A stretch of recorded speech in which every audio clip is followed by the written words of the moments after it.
The conference room door clicked shut 6 inches from my face. Through the frosted glass, I could see the silhouettes of 15 people settling into their seats. My father at the head of the table, Uncle James to his right, my cousin Derek presenting something on the screen.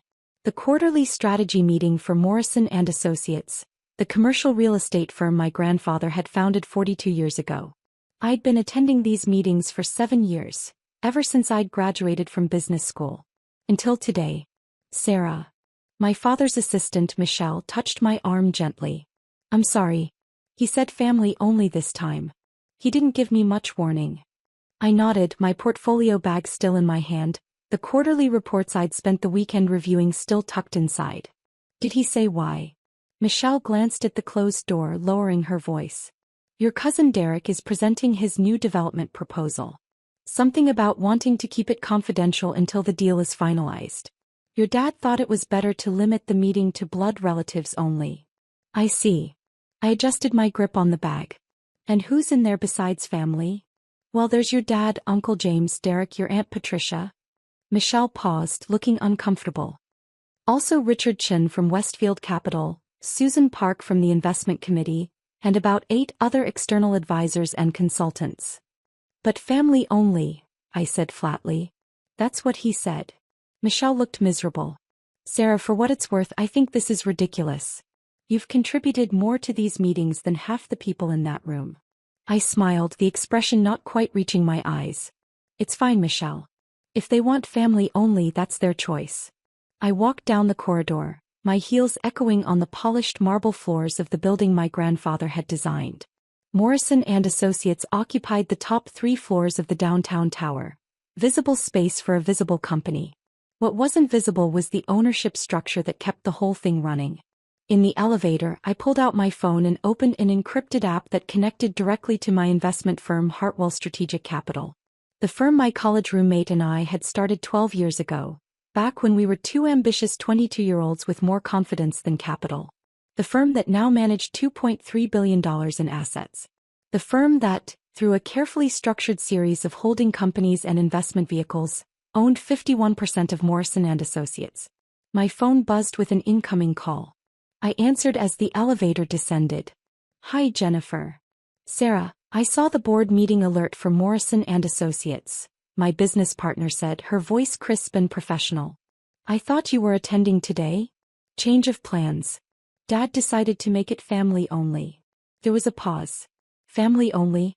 You're his daughter. Apparently not the right kind of family for this particular meeting. I stepped out of the elevator and headed toward the parking garage. Derek's presenting his new development proposal and they wanted to keep it confidential. The Riverside project? Jennifer's tone sharpened. Sarah, we reviewed that proposal last month. The numbers were questionable at best. If Derek's pushing that through without proper oversight, then that's a decision the family is making, I said, reaching my car. The family that apparently doesn't include me. Another pause, longer this time. When Jennifer spoke again, her voice was careful. Sarah, you know what I'm going to ask. I sat in the driver's seat, not starting the engine. Through the parking garage's concrete pillars, I could see the city stretching out in the afternoon sun. Somewhere up there, in that conference room, my family was making decisions about a company they thought they controlled. Not yet, I said quietly. Let me think about it. You've been thinking about it for 3 years. Ever since your dad started introducing you at company events as my daughter who works in finance, instead of acknowledging what you actually do. He doesn't know what I actually do, Jen. Nobody in that family does. Exactly my point. You own the majority stake in their company, Sarah. You're not some outside investor they can dismiss. You're the reason Morrison and Associates survived the 2022 real estate crash. You're the reason they could expand into 3 new markets. You're the reason their stock price tripled. And they don't even know it. I leaned my head back against the seat. Grandfather knew. Grandfather has been dead for 8 years. He knew before he died. I told him about the investment structure the year before he passed. He understood why I wanted to keep it private. And what did he say? I smiled at the memory. He said, let them underestimate you, Sarah. The best position in any negotiation is the one your opponent doesn't know you're in. Then he laughed and told me I reminded him of his mother. Well, your great-grandmother isn't here to give you advice and neither is your grandfather. But I am, and I'm telling you that this has gone on long enough. They just excluded you from a major strategic meeting. They're about to approve a development project that our analysts flagged as high risk. And they're doing it without any input from their majority shareholder. I watched an employee from one of the other companies in the building walk past, briefcase in hand, probably heading home for the day. Normal business. Normal life. Nothing like the decision I was weighing. If I reveal the ownership structure, I said slowly, it changes everything. Dad will feel betrayed. Uncle James will be furious. Derek will never forgive me. And if you don't reveal it? Derek pushes through a bad project, the company takes losses, and you watch your investment deteriorate because you were too nice to assert your legal rights as majority shareholder. You're not wrong. I'm never wrong. That's why you made me your business partner. Jennifer's tone softened slightly. Sarah, I know this is family. I know it's complicated. But Hartwell Strategic has fiduciary duties to our investors. We can't let a company we control make poor strategic decisions without intervention. That's not being mean. That's being responsible. A message flashed on my phone screen. An email from my father's office, sent to the general distribution list.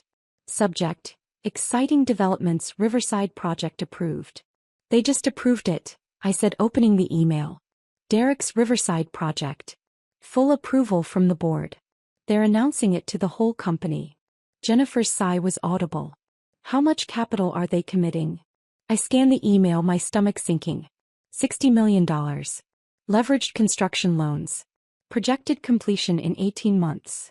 And our analysts projected what? 30% chance of default. 35%. The market demographics don't support the commercial space Derek wants to build. The residential units are priced too high for the neighborhood. And the construction timeline is wildly optimistic given current labor shortages. $60 million on a project with a 35% failure rate. Sarah, you have to act. I closed my eyes, seeing my father's face the last time we'd had dinner together. He'd been so proud, talking about the company's growth, about Derek's innovative ideas, about the future of Morrison and Associates. He'd asked about my finance job, in that vague way he always did, not really listening to my answers because he didn't really understand what I did. Hey, I said. Do it. Do what specifically? Schedule an emergency shareholder meeting.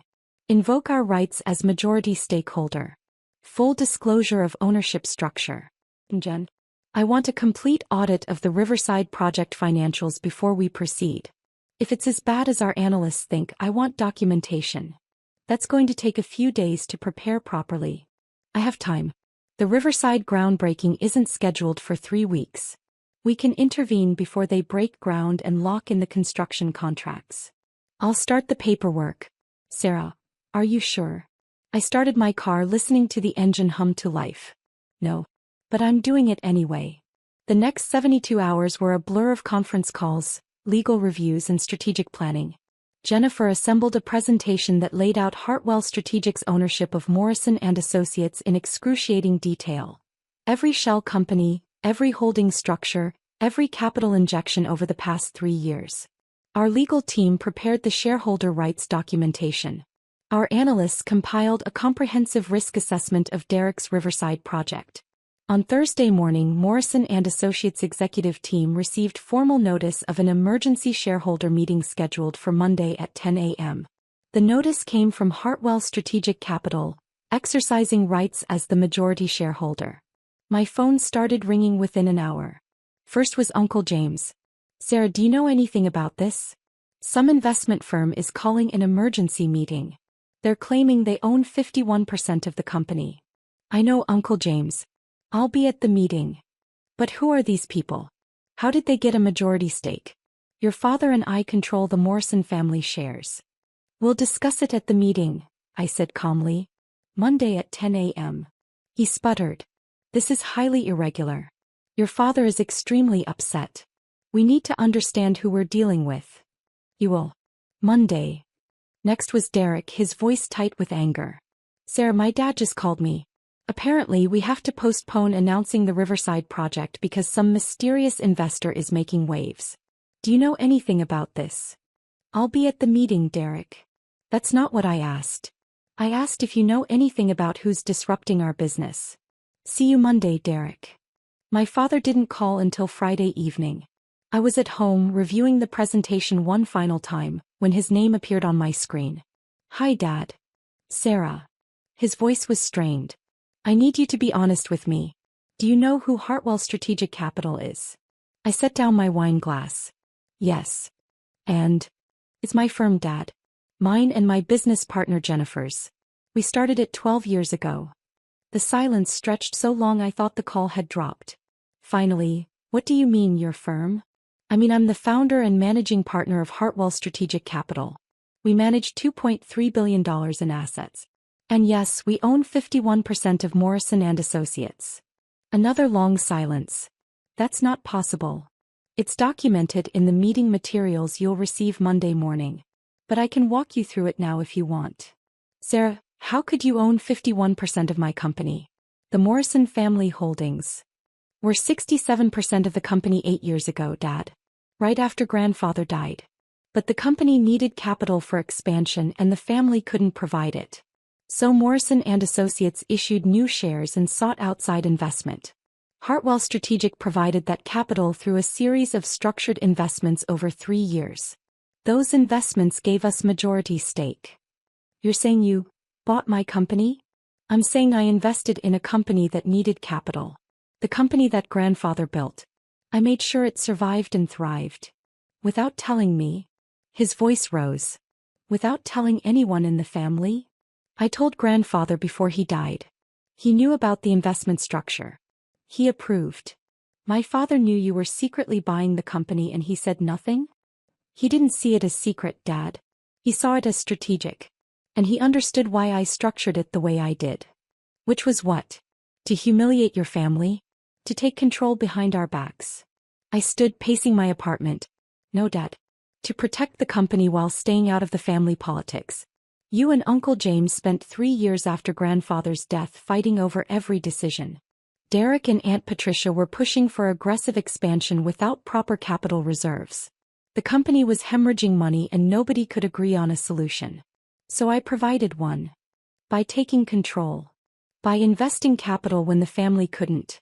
By keeping the company solvent during the 2022 crash. By providing the financial backing for every successful expansion you've celebrated over the past 3 years. Morrison and Associates tripled its stock price. Dad. That wasn't luck. That was strategic investment and careful management. Management we didn't know about. Management you didn't want to know about. Every time I tried to offer financial advice, you told me I didn't understand the real estate business. Every time I questioned a decision, Derek told me to stay in my lane. So I got in my own lane. I just happened to own the road. Dad's breathing was heavy on the other end of the line. The meeting on Monday. What's going to happen? We're going to discuss the Riverside project. Our analysts have serious concerns about its viability. As majority shareholder, Hartwell Strategic has the right to review and approve major capital expenditures. You're going to block Derek's project. I'm going to present a risk assessment and ask for proper due diligence before committing $60 million to a development with a 35% projected failure rate. Derek has been working on this for 8 months. Derek has been working on his vision for 8 months. He hasn't been working on the financial fundamentals. The market analysis is flawed, the pricing is unrealistic, and the construction timeline is fantasy. If Morrison and Associates proceeds with this project as currently structured, it will likely fail. And I'm not going to watch grandfather's company lose $60 million because nobody wants to hurt Derek's feelings. So you wait until we exclude you from one meeting and then you drop this bomb? This is revenge, Sarah. No, Dad. This is consequence. You excluded me from a meeting where major strategic decisions were being made. You called it family only, while inviting external consultants and advisors. You made it clear that I wasn't part of the family that matters. So I'm participating in my other capacity, as the majority shareholder. That's not revenge. That's business. Sarah. I'll see you Monday, Dad. Bring your questions. Bring your concerns. But also bring your willingness to look at actual data instead of just family loyalty. I ended the call and sat back down, my hands shaking slightly. Jennifer had been right, there was no going back from this. Monday morning would change everything. The weekend was quiet. No more calls from family. No texts. Just silence. Monday morning arrived cold and clear. I dressed in my most conservative business suit, navy blue, professional, projecting exactly the image I wanted. Serious investor, not apologetic daughter. Jennifer met me in the lobby of the Morrison & Associates building. Ready? No. But we're doing it anyway. That's my Sarah. We rode the elevator up to the executive floor. Michelle was at her desk, her eyes widening when she saw me. Sarah. Your father asked me to tell you the meeting is in the main conference room. I know. Thanks, Michelle. The conference room was already full when we entered. My father at the head of the table, his face carefully neutral. Uncle James beside him, looking like he'd aged 5 years over the weekend. Derek across from them, his jaw tight. Aunt Patricia, my cousin Monica, 3 board members I recognized, and the company's general counsel, Marcus Webb. Jennifer and I took seats at the opposite end of the table from my father. I set up my laptop and connected to the display screen. Good morning, I said, my voice steady. Thank you all for attending on short notice. I'm Sarah Morrison, managing partner of Hartwell Strategic Capital. This is Jennifer Chin, my co-founder and chief investment officer. We've called this meeting to discuss Morrison & Associates' strategic direction and to formally disclose our ownership position in the company. Marcus Webb cleared his throat. Ms. Morrison, we've reviewed the documentation your firm sent over. The ownership claims are extensive. Before we proceed, I need to verify. Everything is verified, Jennifer said smoothly, pulling up the first slide. Hartwell Strategic Capital has provided complete documentation of all investment transactions dating back 3 years. Every share purchase was properly recorded and filed. Every holding company structure has been independently audited. And every legal requirement for disclosure has been met. The slide showed a complex ownership chart with Hartwell Strategic at the top and various holding companies branching down to ultimately connect to Morrison & Associates. In the corner, in clear numbers, 51% ownership. Uncle James leaned forward. You're telling us that Sarah's company owns the majority of Morrison & Associates? Not just Sarah's company, Jennifer corrected. Hartwell Strategic Capital is a properly registered investment firm with $2.3 billion in assets under management. We have institutional investors, pension funds, and high-net-worth individuals as clients.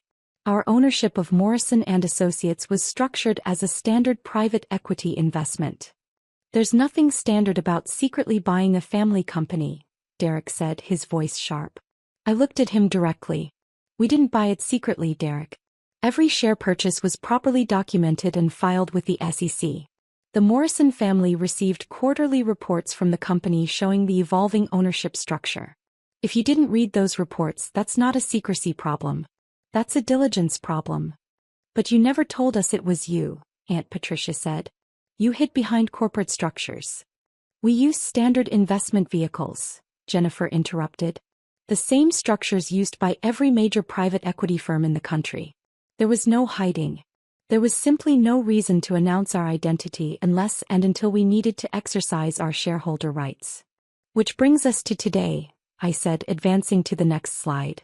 Morrison & Associates has approved a $60 million development project called Riverside. As majority shareholder, Hartwell Strategic has reviewed this project. We have serious concerns. The slide showed the Riverside project, Derek's architectural renderings, the site plan, the projected revenues. It looked impressive, glossy, professional. Derek straightened in his chair. The Riverside project has been thoroughly vetted by our development team. Your development team is optimistic, Jennifer said. Our independent analysts are not. She clicked to the next slide showing market comparisons. Comparable properties in the same neighborhood have vacancy rates averaging 34%. Derek's projections assume 90% occupancy within 12 months of completion. The neighborhood is gentrifying, Derek argued. Property values are rising. At a rate of 3% annually, I said, showing the data. Your pricing assumes 8% annual appreciation. That's not a minor difference, Derek. That's fundamental market misunderstanding. My father spoke for the first time. Sarah, Derek has more experience in real estate development than your analysts.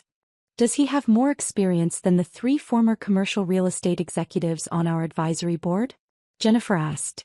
Or more experience than our chief market analyst who spent 20 years at CBRE? Or more experience than our construction consultant who's overseen $4 billion in development projects? The room went quiet. I clicked to the next slide. We're not saying the Riverside location is bad. We're saying the current project plan is financially unsound. The commercial space is overbuilt for the market. The residential units are overpriced. And the construction timeline assumes no delays in a market where average delays are running 6 months. So what are you suggesting? Uncle James asked. That we cancel the entire project? We're suggesting a complete redesign, Jennifer said. Scale back the commercial component by 40%. Reprice the residential units to match actual market comps. Extend the construction timeline by 8 months. And most importantly, reduce the capital commitment from $60 million to $38 million. That would completely change the project, Derek said, his voice rising. The whole vision. The vision doesn't matter if the math doesn't work, I said quietly. Derek, you've designed a beautiful building. But you've designed it for a market that doesn't exist at that price point. We can build something beautiful that also makes financial sense. But not the way it's currently structured. Derek stood abruptly. This is exactly why we didn't want you in that meeting last week. You don't understand vision. You don't understand what it takes to transform a neighborhood. You just see numbers and risk and reasons to say no. I see a $60 million mistake that could seriously damage this company, I said, holding his gaze.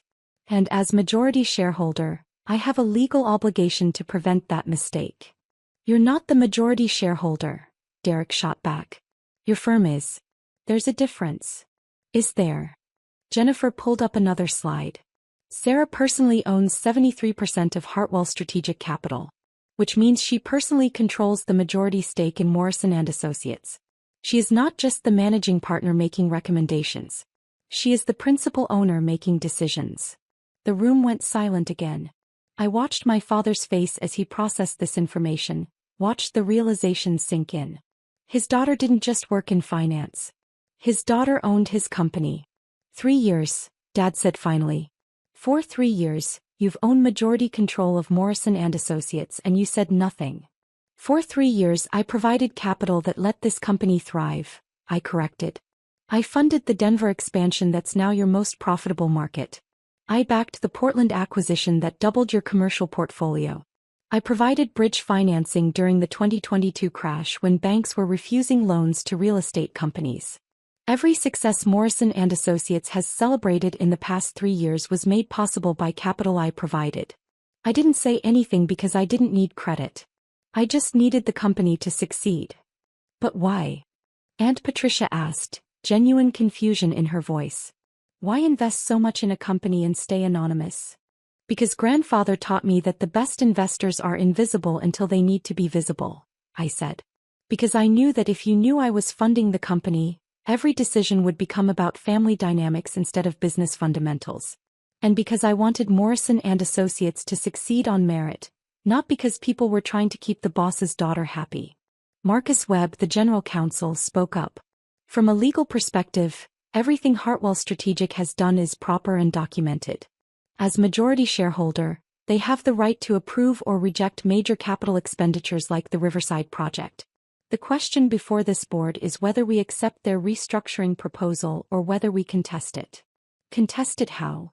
Uncle James asked. You can't, Marcus said bluntly. They own 51%. They have voting control. If Hartwell Strategic says the Riverside project needs to be redesigned, then it needs to be redesigned. Derek slammed his hand on the table. This is insane. We're going to let Sarah's company dictate our business strategy. It's not her company dictating strategy, Jennifer said calmly. It's the majority shareholder exercising standard governance rights. This happens in every public and private company in America. The difference is that most majority shareholders don't have personal relationships with management. That's exactly the problem, Derek said. She's using business authority to settle personal grudges. We excluded her from one meeting so she pulls out the nuclear option? That's not governance. That's revenge. I stood, pulling up the final slide. Derek, if I wanted revenge, I would have waited until after you broke ground. I would have let you commit $60 million in lock-in construction contracts. I would have watched the project fail and then I would have removed you from the company. But I didn't do that. Instead, I'm intervening before money is wasted. I'm proposing a redesign that could actually succeed. And I'm trying to save Morrison and Associates from a costly mistake. If that's revenge, it's the kindest revenge in corporate history. Dad stood as well. Sarah, I need to understand something. When you started this firm 12 years ago, was this always the plan? To take over my company? No, Dad. 12 years ago, I was just trying to survive in a brutal industry. I was building relationships, learning markets, making smart investments. Morrison and Associates wasn't even on my radar. So when did it get on your radar? When grandfather called me 6 months before he died and asked me to promise I would take care of the company. He knew the family was fracturing. He knew Uncle James and you couldn't agree on strategy. He knew Derek was talented but impulsive. He asked me to protect what he'd built, so I did. I invested. I provided capital. I stayed out of the way until I couldn't anymore. My father's face was unreadable. He asked you to take over. He asked me to protect. There's a difference. Uncle James stood. Robert, we need to discuss this privately. As family. I am family, I said quietly. You're also an investor who just hijacked our company. I'm an investor who owns the company. That's not a hijacking. That's how capitalism works. Jennifer began packing up her materials. Gentlemen, the proposal is on the table. Redesign the Riverside project according to our specifications, or cancel it entirely. Hartwell Strategic will vote against any motion to proceed with the current plan. You have 2 weeks to decide how you want to move forward. We walked toward the door, but my father's voice stopped me. Sarah, you said grandfather knew about all this. Do you have proof? I pulled a folded letter from my bag. Yellowed paper, my grandfather's distinctive handwriting. He wrote this the week before he died. I've kept it in my office safe. Dad took the letter, unfolding it carefully. I'd read it 100 times, but I still remembered every word. By the time you read this, I'll be gone. But I want you to know that I'm proud of what you're building with Hartwell Strategic. Your great-grandmother would be proud too. She was the real business genius in our family, though my father never gave her credit for it. I know you're planning to invest in Morrison and Associates. I know why you're structuring it the way you are. And I think it's brilliant. Let them underestimate you. Let them think you're just the granddaughter who likes numbers. The best position in any negotiation is the one your opponent doesn't know you're in. When the time comes, and it will come, don't apologize for being smart. Don't apologize for being prepared. Don't apologize for protecting what I built. Our family has always valued the loudest voice in the room. But sometimes the quietest voice is the one that actually understands the numbers. I'm leaving you the company, Sarah. Not in the will. Your father would never forgive me. But in every way that matters. Take care of it. Take care of them. And don't let anyone tell you that being underestimated is the same as being powerless. Love, grandfather. Dad read the letter twice, his hands shaking slightly. When he looked up, his eyes were wet. He knew. He actually knew. He understood what I was doing. And why. He left you the company. He left me the responsibility of protecting it. There's a difference. Uncle James took the letter from my father, reading it himself. His face went through several emotions. Shock, anger, resignation, something that might have been respect. We need time to process this, Uncle James said finally. This changes everything. Take your time, I said. But understand that the Riverside project doesn't proceed without redesign. That's not negotiable. Derek was still sitting, staring at the table. I worked on that project for 8 months. I know. And the core vision is good, Derek. The execution just needs refinement. Work with Jennifer's team. Listen to the market analysis. Build something that will actually succeed instead of something that looks impressive in renderings but fails in reality. You don't think I know what I'm doing. I think you're creative and ambitious, which are great traits. I also think you sometimes let vision override math, which is a dangerous trait. Learn to balance both and you'll be extraordinary. Jennifer and I left the conference room. In the elevator, she turned to me. How do you feel? Terrified. Relieved. Guilty. Vindicated. All of it at once. That sounds about right. She squeezed my shoulder. You did the right thing, Sarah. Sometimes being family means being honest, even when honesty hurts. My phone buzzed with a text from Michelle. That was the most intense meeting I've ever seen. Also, you're kind of my hero right now. I smiled despite everything. Over the next 2 weeks, the Morrison family went through stages of grief and acceptance. Uncle James tried to rally the family to contest the ownership structure, but Marcus Webb confirmed there was no legal basis for challenge. Derek submitted 3 revised proposals for Riverside, each one slightly closer to our specifications. Aunt Patricia called to tell me I'd broken my father's heart, then called back 3 hours later to apologize and admit she'd been wrong. And Dad was complicated. He showed up at my apartment on a Wednesday evening, looking older than I'd ever seen him. Can we talk? I let him in, poured 2 glasses of wine and sat across from him in my living room. I've been thinking about what your grandfather wrote, Dad said. About letting you be underestimated. About the loudest voice not always being the right voice. Dad. Let me finish. I underestimated you. For your entire life I underestimated you. I saw you succeeding in finance and I thought, I don't know what I thought. That it was nice. Respectable. But not serious. Not like what I did. You built a real estate empire. That is serious.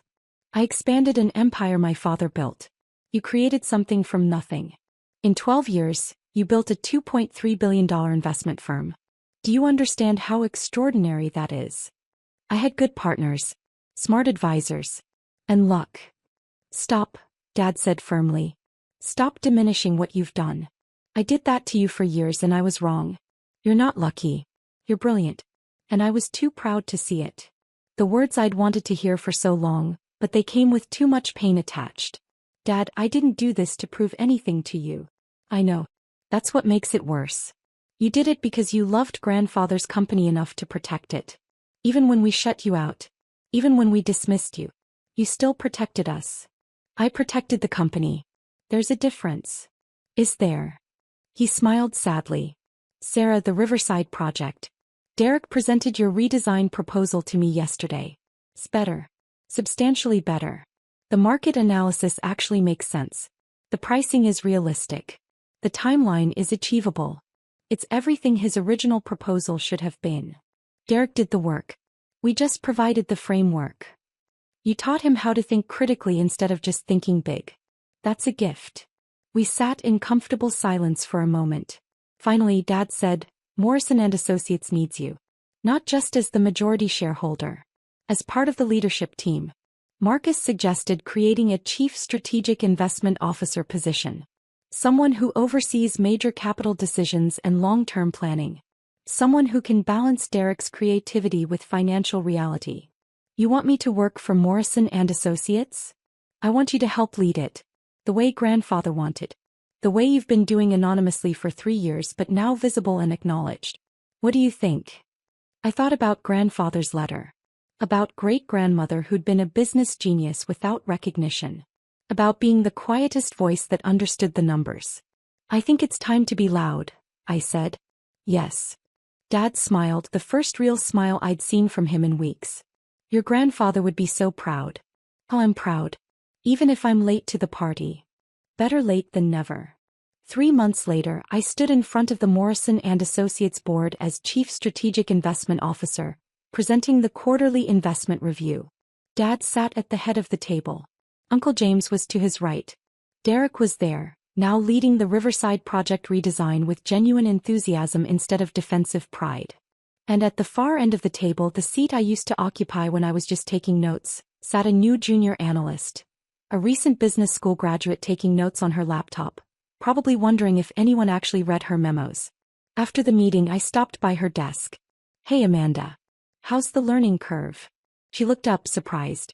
It's intense. Everyone here is so experienced. Sometimes I feel like I'm just trying to keep up. That feeling never goes away, I said. But eventually you realize that keeping up was never the point. Understanding is the point. Keep taking those notes. Keep asking questions even when people act like they're obvious. Keep building your foundation.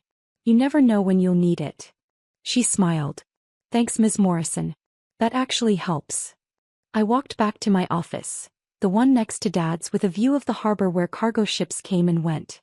On my desk was grandfather's letter, now framed, reminding me daily that being underestimated wasn't weakness. It was preparation. My phone buzzed with a text from Jennifer. New opportunity. Tech startup Series C looking for $200 million. Interested. I typed back, send me the fundamentals. But Jen, make sure they know who they're dealing with upfront this time. Where's the fun in that? The fun is in building something that lasts. Surprise reveals are overrated. Says the woman who just spent 3 years as a secret majority shareholder. Exactly.